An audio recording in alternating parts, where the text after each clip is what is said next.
Olá, bom dia, a paz de Cristo, sejam todos bem-vindos.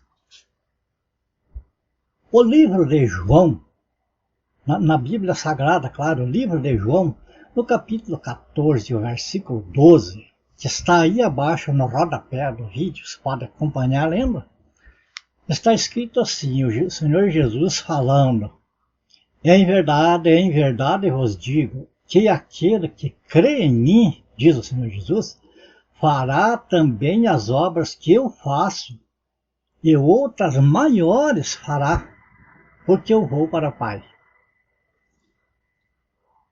Pois é, eu fico pensando o seguinte, quando eu examino as Escrituras e me vem à mente tanto milagre que o Senhor Jesus fez. E vamos àquele grande milagre da ressurreição de Lázaro. Após 4 dias de morto, estava sepultado, o Senhor Jesus chama ele para fora do sepulcro e ele vem vivo, todo enfaixado ali, e volta à vida. E tantas outras coisas que o Senhor Jesus fez. E agora o Senhor diz assim, que aqueles que creem nele farão obras maiores. Veja que ele não está dizendo assim que os apóstolos ou alguém especial, diz aquele que crê nele. Fará obras maiores, fará aquelas obras que ele faz ainda maiores. Agora eu fico imaginando assim, como é possível um ser humano fazer obras maiores do que as do Senhor Jesus? Alguém... será que é possível alguém ressuscitar um morto depois de 4 dias sepultado? E assim, tantos outros milagres que o Senhor Jesus fez, nem aqueles que o Senhor Jesus fez é possível, quanto mais de maiores. É de duvidar, né? Só que é o seguinte, agora, se eu não acreditar que quem crê em Jesus vai fazer coisas maiores ainda do que as que ele fez, então eu vou estar dizendo que Jesus é mentiroso. Porque está afirmando aqui. Olha que situação, muitas vezes que nós deparamos com a Bíblia, com a palavra de Deus.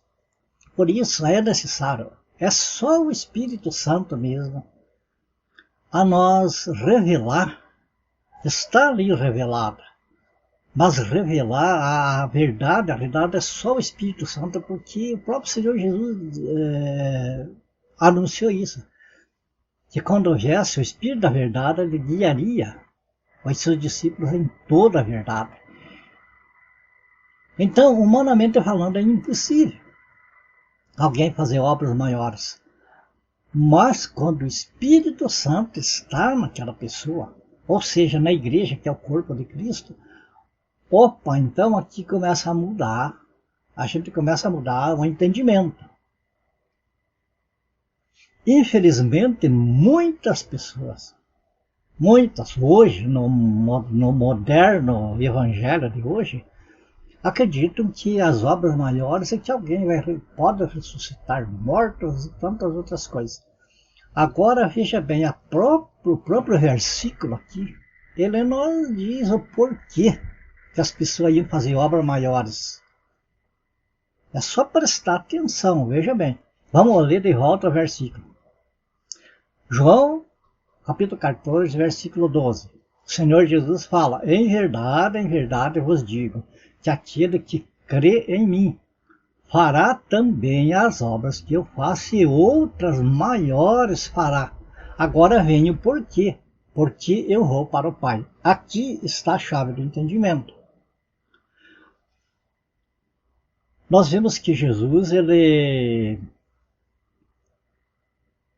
o seu ministério foi apenas cerca de 3 anos e meio. Foi um ministério bem curto. E que foi ali em Jerusalém, ali nos arredores, ali, não foi muito além, não saiu fora das fronteiras. Ao passo que quando nós vemos o Paulo, Silas, Timóteo e outros extrapolando as fronteiras de Jerusalém e chegando até lá na parte da Europa.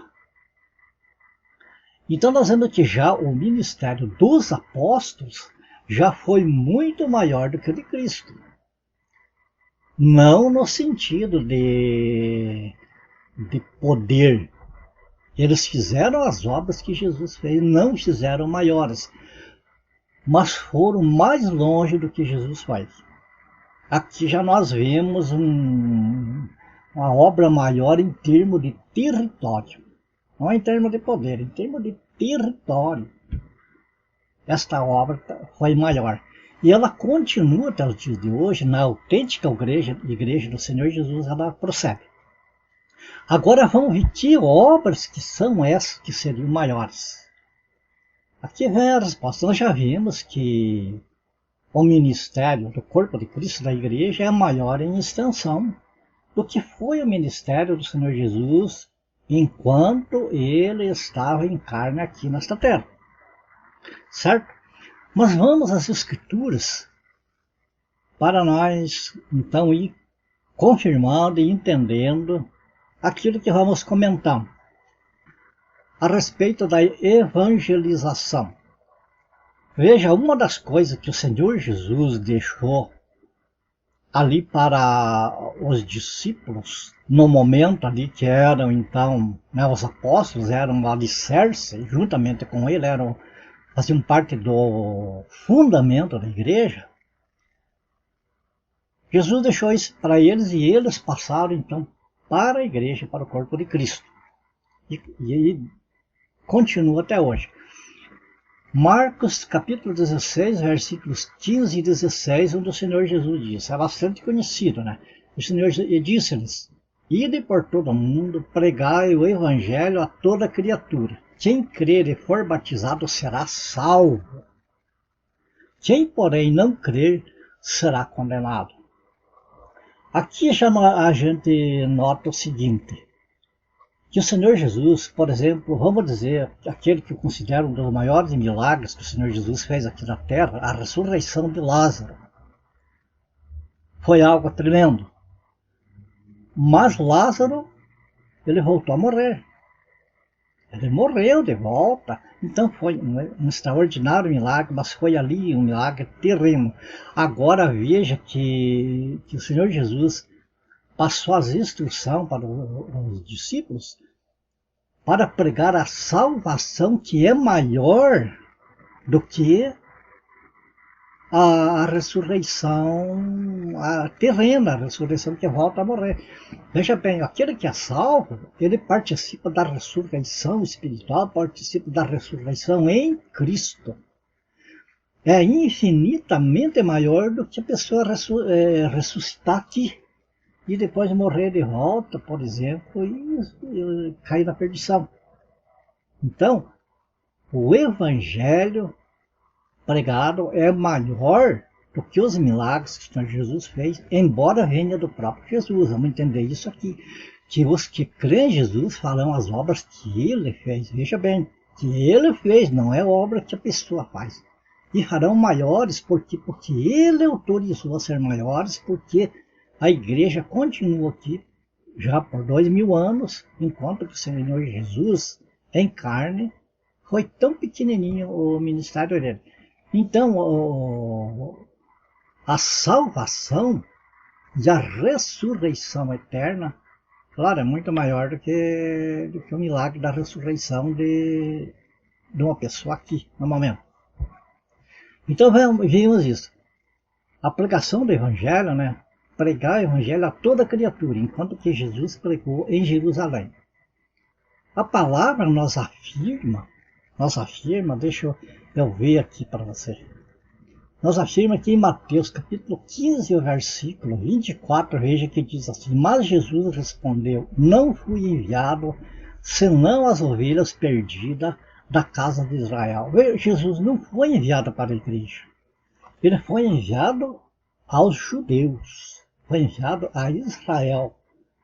Então ele pregou ali para Israel, terminou seu ministério ali, passou então aos discípulos, que passaram então à igreja, a continuação daquilo que Jesus começou a fazer. Então, na realidade, o homem faz as obras de Jesus e maiores desde que Jesus esteja nele, porque o poder vem de Jesus, vem de Deus, e não do homem. O homem não tem nada que se exaltar nisso aqui, porque quem faz a obra é a pessoa, mas como um instrumento de Deus, né, nas mãos do Espírito Santo. Então, não adianta a pessoa se elevar, porque por si mesmo não é nada, não faz nada. Vamos prosseguindo. Então nós vimos que a ordem de Jesus foi para ir para o mundo todo, não ficar só em Jerusalém, como ele ficou, mas é o mundo todo. Romanos capítulo 10, versículos 13 e 14 diz assim: porque todo aquele que invocar o nome do Senhor será salvo. Como, porém, invocarão aquele em quem não creram? E como crerão naquele de quem nada ouviram?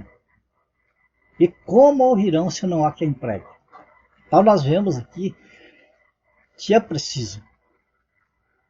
O Senhor deu para a igreja 5 dons, ou seja, uns para profeta, outros para apóstolos, outros para evangelista, outros para pastores e mestres. Essa aqui foi a ferramenta que o Senhor deu à igreja. Apóstolos e profetas terminou, porque eles eram o fundamento, eles não eram as pedras, os tijolos da construção da igreja, eles eram o fundamento. Então terminou ali, junto com os apóstolos. Sobraram os 3 dons: evangelista, pastores e mestres. Evangelistas são esses, não é a igreja que é enviada a pregar o evangelho. E de pregar o evangelho a toda criatura, essa é uma ordem para o evangelista. Então, o que nós entendemos? Que Jesus mandou, dotou, separou pessoas para serem evangelistas, e essas pessoas é para ir para o mundo todo, pregar toda criatura, porque aquele que invocar o nome do Senhor será salvo, mas como os que vão invocar o Senhor Jesus, se não sabem que Ele existe, se não ouviram falar nada dele, então é preciso ter quem pregue. E como que alguém pregar se não for enviado? Então por isso o Senhor dotou a igreja com as ferramentas necessárias para anunciar a salvação. Ainda Romanos capítulo 1 e o versículo 16, veja o que diz o apóstolo Paulo: pois não me envergonho do evangelho, porque é poder de Deus para a salvação de todo aquele que crê, primeiro do judeu e também do grego. Então o evangelho é aquilo que o Senhor Jesus falou que os que crescem nele fariam, é a obra maior que aqueles que crescem nele fariam, é o anunciar o evangelho. Porque, como diz aqui, aquele que crê em Jesus Cristo, que no evangelho, o evangelho tem o poder de Deus, através de Cristo, claro, através do sacrifício do Senhor Jesus, do seu sangue, né? O evangelho tem poder para a salvação das almas em Cristo Jesus. Olha que coisa maravilhosa, é até emocionante. Veja que o evangelho do reino, eles pregaram apenas para os judeus, apenas em Israel.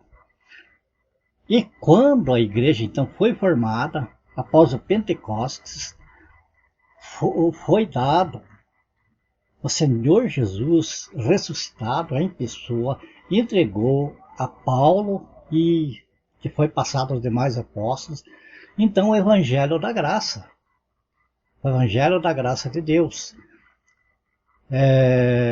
que é o evangelho que Paulo pregou. Veja bem, em 1 Coríntios capítulo 15, versículo 14, que você pode confirmar aí, o que está escrito ali: irmãos, venho lembrar-vos o evangelho que vos anunciei, o qual recebestes e no qual ainda perseverais, Por ele também sois salvos, se retiverdes a palavra tal como vou-la preguei.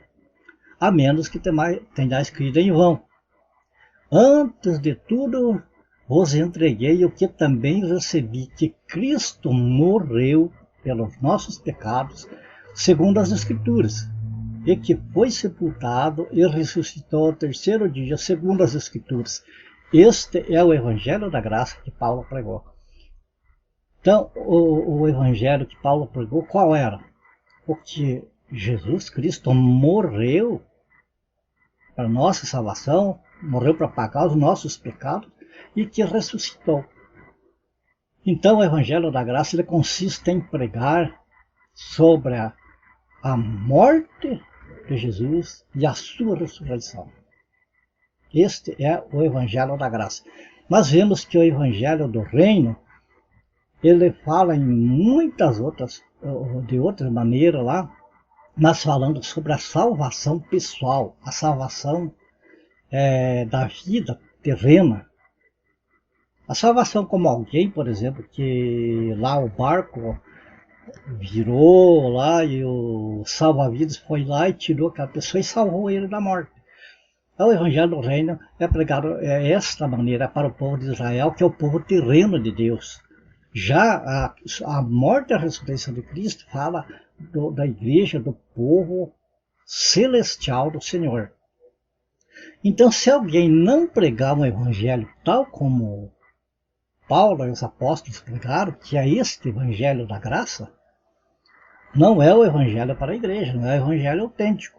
Embora a igreja tenha a obrigação de pregar a toda criatura, pregar ao judeu, pregar a todos. Mas tem que pregar este evangelho da graça, que é o evangelho da igreja. Vamos em frente?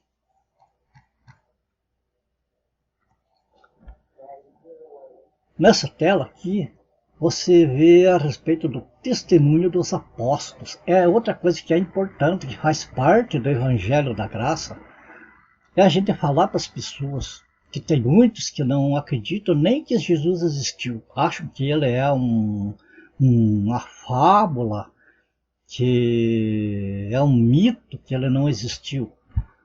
Então é preciso que as pessoas saibam que houve testemunhas oculares do seu nascimento, da sua morte e da sua ressurreição. Como está escrito aqui, por exemplo, veja bem, 1 Coríntios, que você pode ler aí, acompanhar, 1 Coríntios 15, do 5 ao 8, esclarece isso. E apareceu a Cefas e depois aos 12. Depois foi visto por mais de 500 irmãos de uma só vez, dos quais a maioria sobrevive até agora. Isto é, na época de Paulo, né? Sobrevivia até aquela época. Porém, alguns já dormem. Depois foi visto por Tiago, mais tarde por todos os apóstolos, e afinal, depois de todos, foi visto também por mim, como por um nascido fora de tempo. O apóstolo Paulo está explicando aqui que Jesus, depois da sua morte, ele apareceu àqueles que foram testemunho do seu nascimento, que foram testemunho da sua morte. Ele apareceu vivo. Aquelas pessoas ali comprovando a sua ressurreição. Então há testemunhos de pessoas daquela época de que Jesus realmente ele existiu, ele nasceu, ele morreu como um homem, só que ressuscitou. Aqui está a diferença. Então isso também é preciso falar para as pessoas. Além de falar que Cristo morreu e ressuscitou, tem que falar que teve testemunhos desses acontecimentos. Tá bom? Então nós vamos concluir esta nossa explanação de hoje para aquelas pessoas que achavam que as obras maiores eram aquelas que cura, expulsão de demônio e coisas assim. Não. A maior obra de Jesus Cristo é a salvação, é a sua morte e a sua ressurreição. Esta é a maior obra e a obra que é anunciada pela igreja até hoje. Até o dia de hoje é anunciada. E que aqueles que creem são salvos. Então, eles têm a maior obra de Deus em suas vidas. Vamos lá. A conclusão. Quais as obras maiores?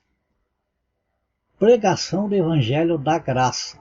Alguém pode dizer assim, mas o Evangelho da Graça, onde que está o Evangelho da Graça? Não vi isso na Bíblia. Então vamos ver, você pode conferir aí, como você está vendo aí, Atos capítulo 20, versículo 24, como a Bíblia fala do Evangelho da Graça.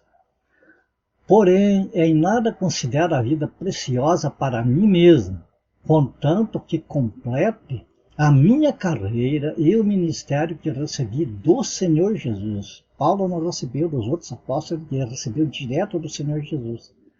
Para testemunhar o Evangelho da graça de Deus. Então, amado, existe Evangelho da graça sim, como existe Evangelho do reino.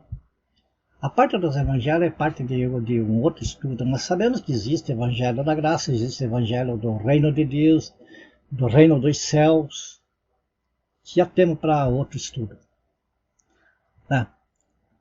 Então, a pregação do Evangelho da Graça, as obras maiores quais são? A pregação do Evangelho da Graça, tal como anunciado pelos apóstolos, ou seja, a morte e a ressurreição de Cristo. Quando essa pregação é feita, o que acontece? Isto leva os ouvintes, aqueles que, os eleitos, que ouvirem, a crer e aceitar Jesus, o que resulta em salvação eterna. A salvação em Cristo é maior que a ressurreição de Lázaro, por exemplo, pois ele, Lázaro, voltou a morrer, enquanto que o crer em Cristo não morre mais. Ressuscita, como Lázaro ressuscitou, só que para a vida eterna. Olha que maravilha. E isso é uma incumbência, amigo, de você. Olha o teu dedo apontado para você e os outros apontados para mim. É a obrigação tua e minha de fazer esta obra tão maravilhosa que o Senhor encarregou o seu corpo, a igreja, para fazer. Que os evangelistas vão e evangelizem as nações, toda parte, e que nós sejamos cooperadores com eles. E que o Senhor abençoe os pastores na igreja, corpo de Cristo. Que abençoe os pastores no corpo de Cristo para que exerçam o seu ministério com sabedoria, com inteligência, com dedicação, bem como também os mestres, ou aqueles que ensinam, que são dotados do dom por o Senhor Jesus. Que não é fácil na época em que nós vivemos, mas que o Senhor Jesus fortalece porque Ele deu o dom, Ele prometeu, então descarta-se qualquer possibilidade de incompetência naqueles que têm o dom. Certo? Por aqui nós ficamos. Que o Senhor abençoe você, que guarde a tua família, e, enfim, tudo que é teu. E se for do agrado do Senhor, em próxima vida a gente se vê novamente. Até lá, a paz do Senhor Jesus a todos.